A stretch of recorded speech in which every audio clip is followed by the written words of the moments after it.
Certains pays arabes ferment les yeux, déclaration du président ukrainien lors du sommet de la Ligue arabe, alors que Riyad veut s'imposer comme un médiateur dans le conflit. En Slovaquie, le commanditaire présumé du meurtre du journaliste Jan Kuciak et de sa compagne à nouveau acquitté, une décision qui révolte les familles des victimes. Volodymyr Zelensky est attendu au sommet du G7 à Hiroshima où les dirigeants rendent hommage aux victimes de la bombe atomique.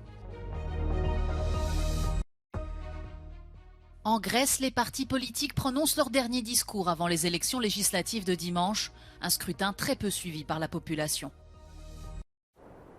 Volodymyr Zelensky poursuit sa tournée diplomatique. Invité surprise du sommet de la Ligue arabe à Jeddah en Arabie Saoudite, le président ukrainien, convié par le Royaume, a pris la parole devant des partenaires arabes un peu moins solidaires que ses alliés européens. Neutralité pour les uns ou soutien indéfectible à Moscou. Face à eux, Volodymyr Zelensky a durci le ton. Unfortunately, there are some in the world and here among you who turn a blind eye to those cages and illegal annexations. Alors qu'un émissaire chinois est actuellement en Europe pour tenter de trouver une issue au conflit ukrainien, Mohamed Ben Salman veut lui aussi jouer les médiateurs. En septembre, Riyad a déjà eu un rôle inattendu de médiateur lors d'un échange de prisonniers entre Moscou et Kiev. Une position que le prince héritier a réitérée ce vendredi. أن ننتهز هذه الفرصة بوجود فخامة الرئيس زيلينسكي رئيس أوكرانيا ومشاركة هذه القمة لنجدد تأكيد موقف المملكة الداعم لكل ما يسهم في خفض حدة الأزمة في أوكرانيا وعدم تدهور الأوضاع الإنسانية واستعداد المملكة للاستمرار في بذل الجهود الوساطة بين روسيا الاتحادية وأوكرانيا ودعم جميع الجهود الدولية الرامية إلى حل الأزمة سياسيا بما يسهم في تحقيق الأمن والسلم. À noter la présence remarquée de Bachar al-Assad qui signe son grand retour sur la scène diplomatique dans la région, rompant ainsi un isolement de 12 ans. C'est un verdict très dur pour la famille du journaliste assassiné Jan Kuciak. Pour la deuxième fois en 5 ans, la justice slovaque a acquitté le principal suspect, le millionnaire Marian Košner. L'homme d'affaires était accusé d'avoir commandité l'assassinat du journaliste d'investigation en 2018. Selon la décision du tribunal, il n'a pas pu être prouvé de manière formelle qu'il était le donneur d'ordre.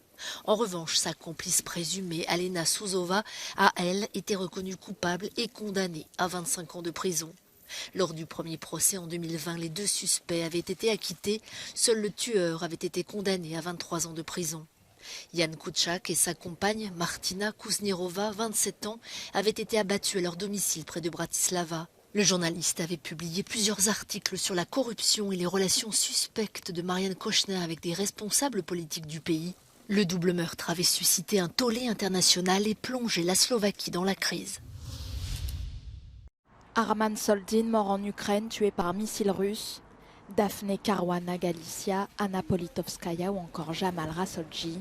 Autant de journalistes assassinés pour leur travail d'investigation. Menaces, violences, arrestations arbitraires fragilisent un peu plus le travail d'une presse libre partout dans le monde. The situation is bad everywhere.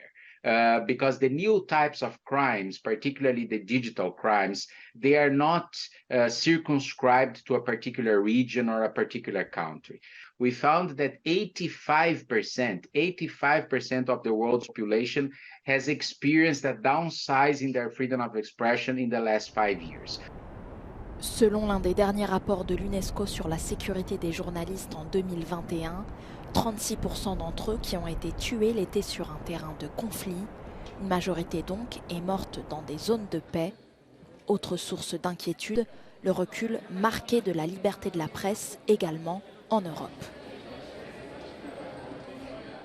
On voit que les Balkans toquent à la porte de l'Union européenne, avec pourtant une situation qui est assez désastreuse en matière de liberté de la presse. La désinformation russe s'est implantée en Serbie. Il faut que ces pays qui vont peut-être faire partie de l'élargissement n'abritent pas des laboratoires de désinformation, ne protègent pas des groupes mafieux ou des groupes criminels qui attaquent les journalistes. Le Conseil de l'Europe a exhorté les gouvernements à faire de la protection de l'exercice du journalisme une politique prioritaire. En 2022, 86 journalistes ont été tués.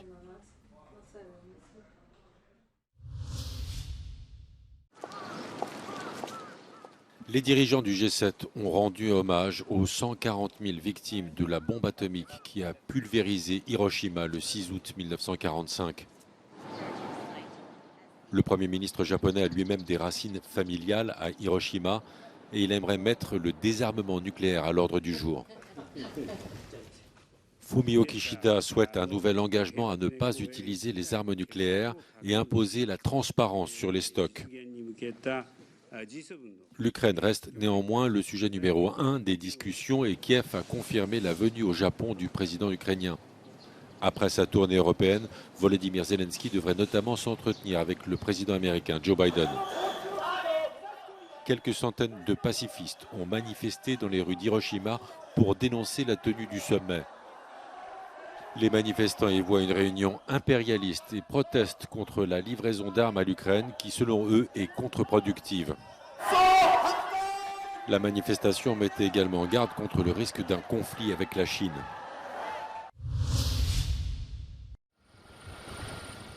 Les inondations dans le nord-est de l'Italie ont fait au moins 13 morts, des milliers de personnes évacuées et des milliards d'euros de dégâts. Pour le ministre de la Protection civile, c'est le signe de la tropicalisation du climat en Émilie-Romagne. En quelques heures, il est tombé sur la région l'équivalent de 6 mois de précipitations. Non abbiamo mai visto un lavoro così in tanti anni qui. Mai visto? No, a lungo no. Qui il comune si sta facendo anche da fare, però il problema è che siamo colpiti in massa da tutte le parti. Adesso sembra abbia rotto un altro fiume, quindi non lo so. L'Italie n'avait pas connu de telles inondations depuis un siècle. 5000 exploitations agricoles sont sous les eaux et des dizaines de milliers d'hectares sont inondés. Paradoxalement, les trompes d'eau ne devraient pas permettre de résorber le déficit hydrique causé notamment par la raréfaction de la neige en montagne.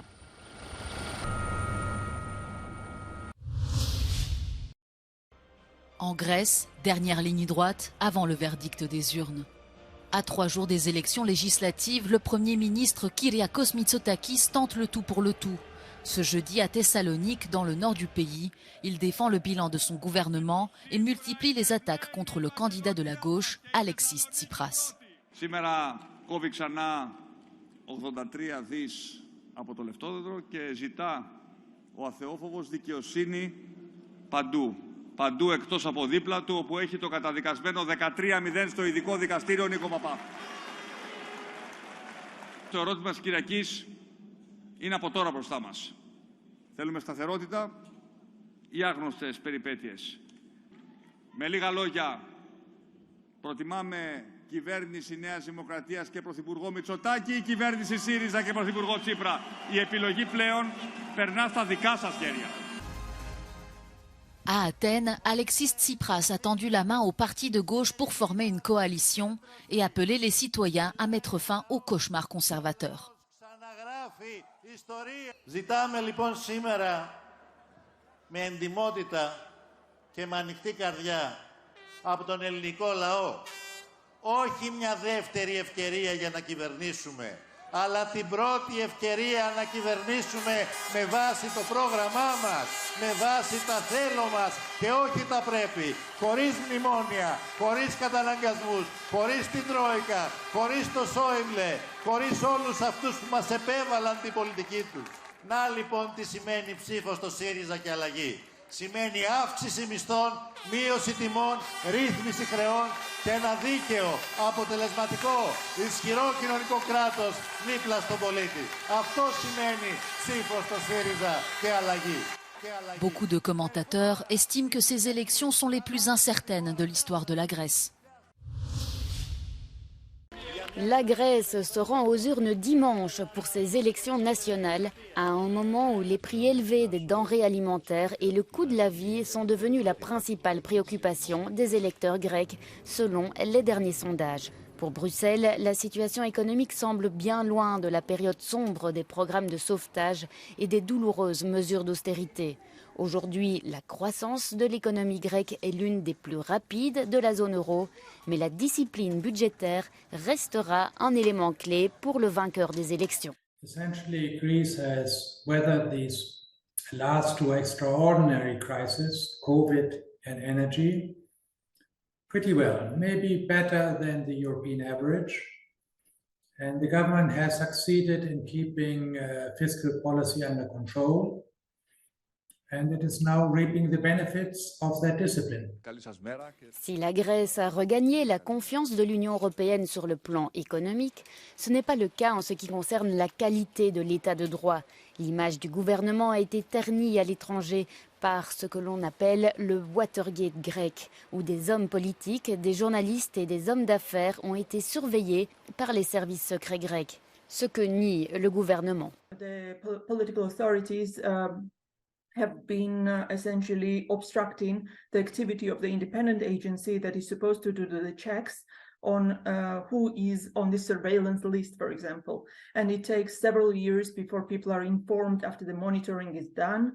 So this creates really an alarming situation because the opposition and the journalists are the ones that are targeted, and essentially it gravely affects the quality of democracy in the country as well as the quality of the rule of law. Mais selon les sondages, le scandale pourrait ne pas avoir un impact important sur les élections législatives. Selon Nino Tsereteli, il s'agit d'un symptôme dû au fait que les voix critiques sont étouffées par les médias et qu'une grande vigilance est nécessaire au niveau de l'Union européenne avant que la situation ne devienne irréversible. Pour la deuxième année consécutive, la Grèce est le pire pays de l'Union européenne dans le classement sur la liberté de la presse, d'après Reporters sans frontières.